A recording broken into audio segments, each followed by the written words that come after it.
कहते हैं वक्त हमेशा खुद को दोहराता है।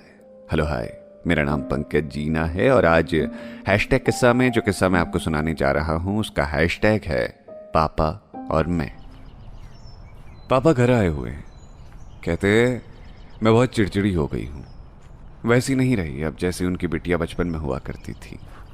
उनकी आंखों में मेरे लिए डर दिखने लगा है। डर कि मैं वो नहीं हूँ जिसको उन्होंने जना था। मैं वो नहीं हूँ जिसको वो स्कूल भेजा करते थे। मैं वो नहीं हूँ जो उनसे खूब लड़ा करती थी। शायद वो किसी अजनबी के घर में। हम दोनों की फीलिंग बहुत म्यूचुअल है। मैं अब चुप रहती हूँ, या तो सोती हूँ या ऑफिस चली जाती हूँ। हम अभी भी बहुत बातें करते हैं, मोहल्ले की, माँ की, बाकी रिश्तेदारों की। जब से वो आए हैं मैं उनके ऊपर हाथ रखकर ही सोती हूँ। बड़ी बड़ी कोई भी चीज़ नहीं बदली, लेकिन छोटी छोटी बहुत सारी चीज़ें बदल गई हैं। माँ से ज़्यादा मैं पापा के क्लोज रही हमेशा से। हम बेस्ट फ्रेंड हुआ करते थे। मेरी हर छोटी छोटी बात, मेरी हर ज़रूरत, मेरी हर परेशानी सबके लिए मेरे पापा। उनसे ही लड़ती थी, उनको ही मनाती थी। हमारे बीच कभी कोई बड़ी लड़ाई नहीं हुई। देखा जाए तो कोई दूरियां भी नहीं आई हैं। मैंने पापा को हमेशा आइडियलाइज किया। मैं हमेशा उनके जैसा बनना चाहती थी। स्ट्रॉन्ग, फनी, जिंदगी के हर पल को एंजॉय करने वाला इंसान जो खुद भी खुश रहता है, सबको हंसाता रहता है, एकदम बच्चों जैसा साफ दिल। बहुत कोशिश की, काफी सालों तक रही भी मैं वैसी। हर मौके के लिए अलग अलग मुखौटे भी जमा कर लिए थे मैंने। फिर एक दिन कुछ ऐसा हुआ, कुछ ऐसा कि मुझे मेरे सुपर हीरो पापा एक आम इंसान लगने लगे। उनमें भी मुझे वो सब कमियां दिखने लगी जो हर किसी में होती है। अंधभक्ति छूट रही थी। मैं इसके लिए तैयार नहीं थी।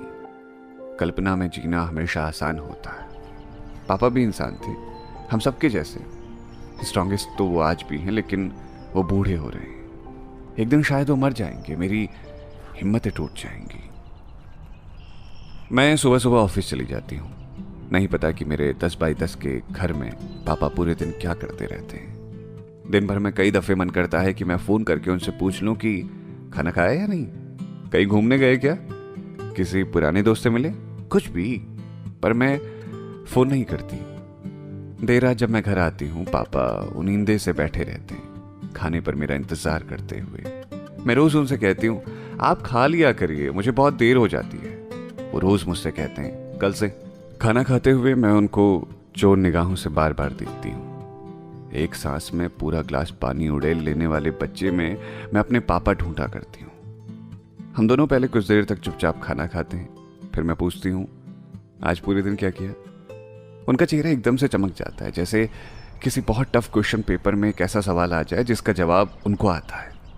बताते हैं कि आज तुम्हारे शेल्फ से निकाल कर ये वाली किताब पढ़ी, थोड़ी सफाई की, मार्केट तक होकर आया।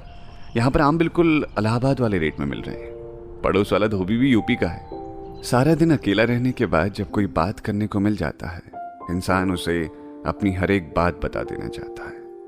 मैं उनको देखती रहती हूँ, बीच बीच में फोन का लॉक खोलती बंद करती रहती हूँ। जितना उस वक्त में मैं चाह रही होती हूँ कि पापा बोलते रहें, उतना ही उस वक्त में मैं उस जगह से भाग जाना चाहती हूँ। मैं उनसे ये ऊपरी बातें नहीं करना चाहती। मैं अपने पिता को बताना चाहती हूँ कि मेरे पूरे जिस्म में कुल 12 कटे के निशान हैं।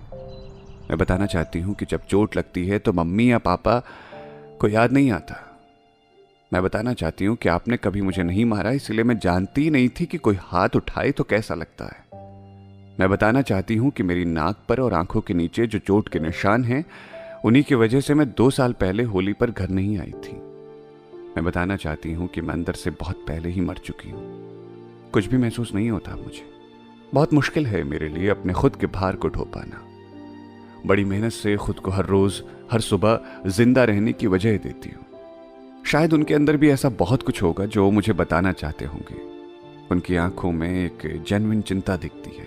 जब मैं 1 घंटे बाद वॉशरूम से बाहर निकलती हूँ, मेरी सूजी लाल आंखें उनको भी दिख जाती हैं, लेकिन हम इस बारे में कभी बात नहीं करते।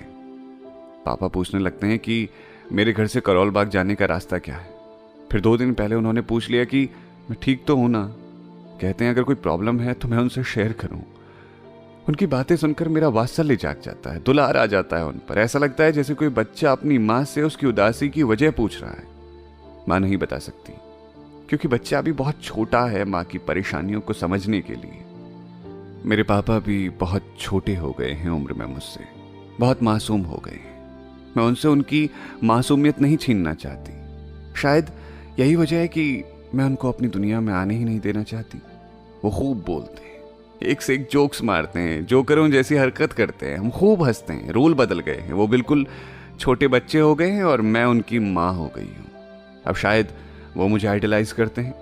बहुत सारी चीज़ें वो देखकर भी नहीं देखना चाहते, क्योंकि उनको डर है कि उनकी अंधश्रद्धा ना टूटे।